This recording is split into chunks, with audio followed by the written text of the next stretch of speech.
Yes. Of course, they use intuition. Not all of them are necessarily comfortable with the term intuition. No. There is a lot of stuff around that goes to mystical things and so on. They don't like that. But they describe how they think very much in terms of how we describe intuition. They make these, the easiest thing that you can see is how they make those logical leaps without following any sort of sequential analysis. And you just get there. And this is really the essence of intuitive insight, that you obtain a solution, and at the time when you cannot really even fully formulate the problem, you already know something about the solution because the leap already happened, and now you just need to work out the details how to get there. And what I obviously expected by then that Nobel Prize winners will use their intuition, but they intuit more, even more than I thought. So obviously such statement cannot be properly proven by evidence because it would require infinite amount of evidence. But I don't think that there was a single great breakthrough that was achieved in any other way than through intuiting. And that's a very, very big thing. So intuiting is so incredibly essential for creating new knowledge, for understanding things and so on. And yes, of course, it is no substitute for data. Nobody is arguing against using sequential analysis, but it is both. Hello, everyone, and welcome back to the Intuitive Leader podcast. My name is Maurice Jenkins, and with me today I have Dr. Viktor Dörfler, and I promise you a fascinating talk about two types of intuition and about Nobel Prize winners and their breakthroughs in science. And spoiler alert, intuition is involved. Dr. Viktor Dörfler has spent the last 25 years studying and working with various kinds of knowledge management and creativity, both intuition and human intelligence, as well as artificial intelligence. He's a professor of AI strategy at the University of Strathclyde Business School in Glasgow and holds visiting scholar positions at universities in Zagreb and Budapest. He has various publications on his name, among other the book What Every CEO Should Know About AI, published in 2022. He has also published a long list of works on topics related to intuition, such as Understanding Intuition, The Case for Two Forms of Intuition, Being Intuitive Judgment, and Intuitive Insight. Famously, he has conducted in-depth, open-ended interviews with 20 top scientists, including 17 Nobel Prize winners, in order to understand the thinking of scientists at the highest level of mastery. The results of that work got published in 2019, and there's also a TEDx talk on that subject. Now it's time to go to the man himself and talk about different types of intuition and about Nobel Prize winners. Viktor, thank you so much for being my guest today. Thank you very much for having me, Maurice. It is a pleasure to be here. And I look so much forward to our discussion since you have been working for roughly the last 25 years on various kinds of intelligence and intuitive intelligence. And I happen to know that you also intuit yourself. So I'm curious to learn, what is intuition to you? So I like very much Weston-Agor's, actually it is a formulation that is attributed to Weston-Agor, but I was never able to actually find it. It is saying that intuition where you know for sure without knowing for certain. So basically it is when you know, but you don't know how you know. So it is a tacit process that gets you to that knowledge. And that does not mean, of course, that intuition is always right. Of course, intuition is as any kind of reasoning. It can be right or wrong, but you feel that it is right. You're sure about that when it happens. Okay, and that's an interesting definition. And what is your take on it? The human Viktor, if you like. Well, the human Viktor is cannot be really divorced from the academic Viktor. So I think that I was always quite intuitive, But I was the kind that is very frequently found in the academy, especially with the scientists, who never learned really anything about intuiting, but just as my I don't know, knowledge in the domain, so my mastery was developing, I became better and better at intuiting, and it comes very naturally to me. So I never had any problems with it, and I used it from the early days. Okay, all right. And regarding the published work about the different kinds of intuition, what would you say is the difference, or are the differences between intuitive judgment and intuitive insight? So the primary driver for working on this was that most of those people who write about intuiting in the management domain these days are coming from a decision-making background. My background was decision-making and creative problem-solving, which means that I have seen intuition at creativity much more than most of the other authors. And I realized that there are two different things, both of which are intuition. So when it is about intuitive judgment, it is like you have decision alternatives and you just know which one is right, which way to go, which quest to pursue, which new CEO to choose, which job to accept, who to get married with, and that kind of things.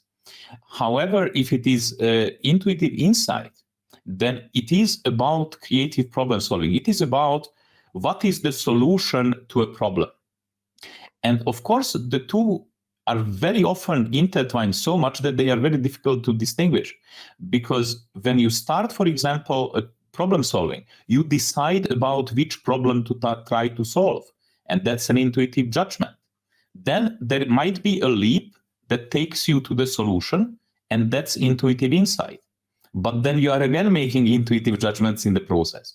So a lot of it is happening, and therefore it is difficult to distinguish. But there are certain very important differences in terms of the outcome. In one case, it is a decision that can be followed with action right away. And in the other case, it is a deeper understanding of something that you are curious about. Okay, all right. I think I can relate to that. And it's also a nice bridge to this, famous project that you have done. It's called the Grand Master-Apprentice project. I know it's not you, you have had colleagues together that you worked with on this project. But in layman terms, the Grand Master-Apprentice project is how grandmasters, the Nobel Prize winners, and apprentices, let's say students, how they work together on, let's say, a project filled with data points, filled with information, if you like. And I know that you've spent hours and hours interviewing Nobel Prize winners, which in itself must be a fantastic life, if you like. But just out of curiosity, what was the idea behind this project? It is about the levels of mastery. So I distinguished 5 levels of mastery. The top level I called Grandmaster level. And then I have met the Nobel Prize winning physicist Martin Pearl. And we became friends later on. And I realized, why don't I assume that Nobel Prize winners are at the highest level of mastery? It doesn't mean that other people are not, okay? But if I can make this assumption, and those who got the Nobel Prize should be in that category. But if I can make this assumption, then I don't need to spend the time trying to prove that they are grandmasters. I can actually do the inquiry which is of interest to me. That was an interesting explanation of the idea behind the Grand Master-Apprentice project. And I believe that we spoke earlier about these Nobel Prize winners and how they achieved their scientific breakthroughs. And the question is, do they use intuition for that, or do they deduct it only from logical thinking? Yes, so of course they use intuition. Not all of them are necessarily comfortable with the term intuition. No. There is a lot of stuff around that goes to mystical things and so on. They don't like that. but they describe how they think very much in terms of how we describe intuition. They make these, the easiest thing that you can see is how they make those logical leaps without following any sort of sequential analysis. And you just get there. And this is really the essence of intuitive insight, that you obtain a solution, and at the time when you cannot really even fully formulate the problem, you already know something about the solution because the leap already happened, and now you just need to work out the details how to get there. And what I obviously expected by then that Nobel Prize winners will use their intuition, but they intuit more, even more than I thought. So obviously such statement cannot be properly proven by evidence because it would require infinite amount of evidence. But I don't think that there was a single great breakthrough that was achieved in any other way than through intuiting. And that's a very, very big thing. So intuiting is so incredibly essential for creating new knowledge, for understanding things and so on. And yes, of course, it is no substitute for data. Nobody is arguing against using sequential analysis, but it is both. And this is probably why in areas like physics, for example, intuiting is much more accepted than in, I don't know, social studies, for example, because you can have a proper proof that what you intuited was correct. Yeah, and this is so beautiful about it, because this reminds me of the person that, at least to my memory, coined the word intuitive mind. It's Einstein. He had this very same working process, if I've understood it correctly. He sort of came intuitively to the answer, to the final solution, or at least to an end point, and then he worked his way back, unless I'm wrong, of course. But it reminds me strongly of what I've read about him.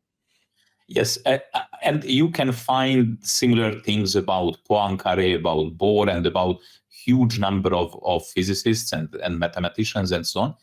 It is always working like that. So how intuition manifests, that can vary greatly between people. So it uses some characteristics of individuals, and even for the same person, does not always work the same way. So you need to understand how to listen to your intuiting. For example, intuitive insights for me, most of the time work through some sort of picture. It could be because I am a visual person, because, if it is a model, I need to draw it in order to see how it works. But I don't know, maybe for some other reason, maybe it is that way around. But for me, it appears in my mind's eye as a picture, and then I need to go through that. So need to understand it, need to deconstruct it, and so on. And it can take sometimes very, very long time. So yeah. I have things that took 20 years to work out the details of. So I think you're onto something. Image or a sound or a piece of a thought, if you like, or just a feeling of knowing, and then you work your way back, or you start investigating what it means, basically. Or very literally a gut feeling. So it can manifest at levels of your emotions, at physical, visceral feelings, or in some sort of mental things. So it is a huge variety. Yes, and I find it really funny when you said that the Nobel Prize winners wouldn't actually use the word intuition, at least probably not all of them, maybe one of them, but most of them not, as they don't like that. It's very much a mental piece of work, of course, of being a Nobel Prize winner. You have to do analysis, it's theories, it's proving, it's disproving. I understand that's very much a rational mind, but they do use the intuition, although they would not maybe use the word intuition. Do you have an example of how a person would have described the process to you, which made you believe that was an intuitive moment for that person? Oh, absolutely. For example, the previously mentioned Martin Pearl, he got the Nobel Prize for discovering the so-called tau lepton. Now, the tau lepton is an elementary particle that is more or less like an electron, but it is 3,000 times heavier. Now, that kind of particle cannot exist, okay? So they had these enormous tables with data and everything, and they were trying to make sense of it, and they couldn't. And there was that moment when for Martin it was, what if there is a particle like that? And then it all started making sense. Everything came together. And then he was 100% sure immediately that he was right about that. However, this does not mean that intuiting is not very important on the lower levels. First of all, it seems that you cannot even achieve the grandmaster level if you don't learn to intuit. And that's another very harsh statement. So it is not just that grandmasters intuit, but you won't get there without that. And the other thing is that one of those very early signs of talent that that you might observe is actually when people who don't have enough knowledge to get anywhere in the discipline, and their intuiting occasionally works out. So their intuition is spot on, and there is no grounding why this would be the case. So that's a very good thing. If you see that, I always tell parents, if they have children and they are thinking whether their children are gifted or not, and so on. And if you see that they are saying things that to you appear like random guesses, and they get it right often, then you might want to take them to a grandmaster in that discipline, because they might see something that you cannot see. This is very interesting. And actually it connects with, if you see the level of, the amount of famous people, known people, in the likes of Steve Jobs, for example, that have really made it big, and how strongly they advocate for intuition, to follow your heart, to follow your gut, to follow your intuition. They have different names, different wordings, but it boils down to the same thing. So that connects actually with what you are deducting really from your study, if nothing else. So how does intuition feel for you? So if you are intuiting, would you mind describing what is the process within you? How would you describe? How do you know this is my intuition? Yes. So sometimes I only figure it out afterwards, but it is important that the intuiting as a process, although when I say process, you think that it has a length, but it is actually very short. So it happens in a like infinitesimally small amount of time. So it very suddenly happens. And the difficult thing that I realized is how to distinguish between your intuition, hopes, and fears.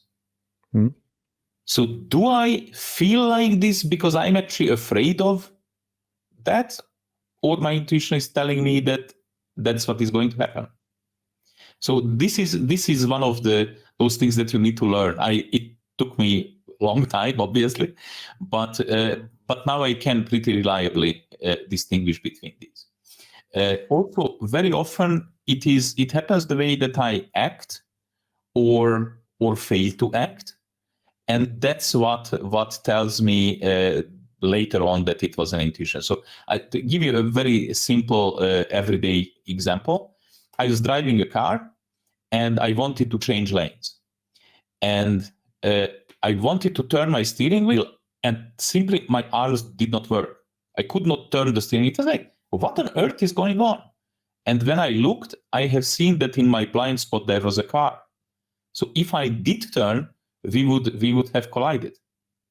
And it was just, it is sometimes just overriding the conscious thing. So I would class that as body intuition, by the way, in my framework. This would be called body intuition. It's beyond thinking. Yes. So there are these kind of different types. I usually focus on the mental type, so the intuition in the mind sense. But yes, you are right. This is a different kind. And How is if you are working with mental intuition, if you have this creative problem solving moment that is intuitive, is there a certain sensation or feeling or sensation attached to it within you? I just know that I got it now. Okay. And what is really funny is that there's a direct knowing, if you like. Yes, it is absolutely. Direct knowing is a beautiful way to describe it. And I got it, and I can feel what it is like, which does not necessarily mean that I can tell. So very often when I intuitively capture something new, then I have to talk about this with people who know me very well, like my doctoral students, for example, because with that, they can very often understand things that I cannot even say. So gradually I figure out how to spell things out. Okay. Yeah, it's life is work in progress. So Viktor, minding of time and time flies. It goes so fast when we're having a good conversation. In terms of closing off, what would be your piece of advice for leaders of all sorts in terms of intuition? What would be, if anything, what would you want them to take away from this conversation with you? Well, I do actually have a message of that sort. So okay. First of all, obviously they need to learn trusting their intuition, and that means not only trusting always your intuition. You need to figure out for yourself when to trust your intuition. But more importantly than that, they also need to create a culture in their organizations which is intuition friendly. Because if you think about companies that produce new knowledge all the time, and it does not matter whether it is high tech or I don't know, the academic institution with simple or philosophy, doesn't matter. But anything where new knowledge is created a lot, which happens through intuiting. If you are trying to enforce that sequential reasoning is the only acceptable way to talk about things, then you will lose a lot of new knowledge. So create that kind of culture where intuitors feel safe, that it is okay to intuit. Of course, it is not the ultimate outcome. It is not always right. And so don't fetishize it. Just say that it is okay. Yes, you used your intuiting. Now try to figure out whether it is actually justified or not. It helps a lot. Well, Viktor, those wise words, intuition-friendly organization, I'm going to take that with me. So a big thanks for being my guest today. Yeah, very welcome. It was all pleasure. So it was yes, we could easily fill another half an hour. Oh, of course. Viktor, thank you so much for your time and for your competence. I found it extremely to the point and powerful. So thank you for showing up today. And to anybody else, if you find these kind of discussions intriguing and you want to join or leave a comment or tell your story or ask questions, please know you can interact. You're very much welcome to sign up for our free community. And among other, you will be invited to have live interactive sessions with myself and other intuitive leaders. Go to intuitiveleader.net/podcast, links here below, and sign up for community. Also, don't forget to subscribe to this channel, or even better, if you feel this resonates or you want to share this with someone you know, please share. Thank you very much for tuning in today, and see you back soon. Bye-bye.